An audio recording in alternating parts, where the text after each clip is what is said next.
Hi, I'm Steve. Welcome to my shop. I'm going to show you in this video how I go from this drawer pull blank. This is Coca-Cola. It has a 4mm domino already glued in place. You don't have to already have it glued in place, but I'm going to go from that to this oval drawer pull for a jewelry box in about 4 minutes.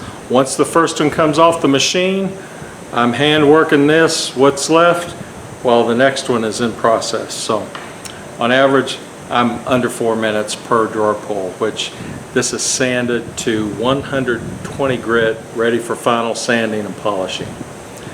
So without further ado, let's just get to it.